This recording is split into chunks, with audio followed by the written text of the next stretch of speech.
Alright, so we're here with Chase's new motorcycle, if you want to call it that.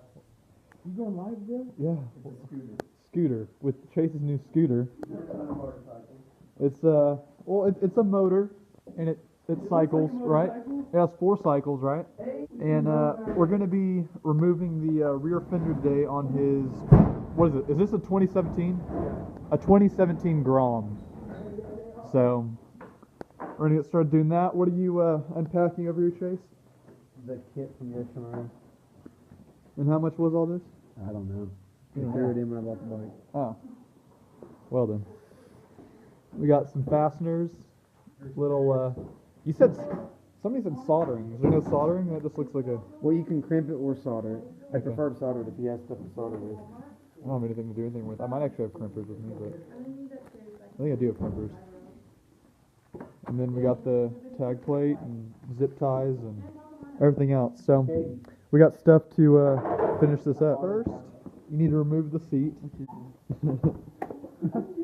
Alright, and then you want to locate and disconnect the stock Fender sub-harness connector. Okay, this video is going to be you reading the instructions. Exactly. That's it? Yep, and then the connector you have to get to is right here. You slip that off there and unplug it, which you have to push down this part. And I'm not even sure you guys saw that, but you push down this part and slip it out. Then you want to remove 1, 2, 3, and then behind the harness, there's another one right there. And you want to remove those 4 fasteners that hold the fender on. But you want to keep a hold of this, so whenever you take those out, you can just pull the fender off without it just falling to the floor and breaking or whatever. So now this is disconnected. Alright, and now you want to remove this panel on the underside of the fender. It's I think 4 screws and then 1 right here on the back side or somewhere over here, and then a nut right there, and remove it. And then once you do that, you want to take you want to get to the taillight and cut the wires about that far away.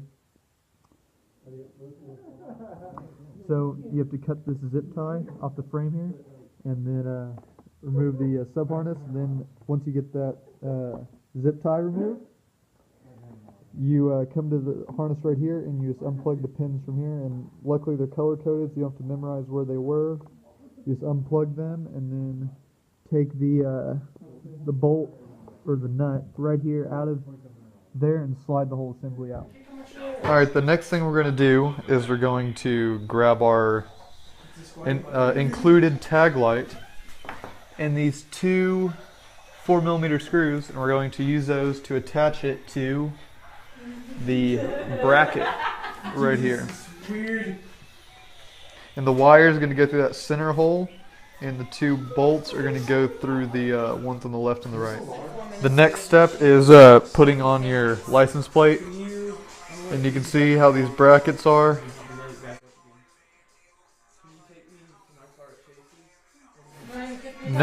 Next step is going to be installing the turn signals on this hole and this hole.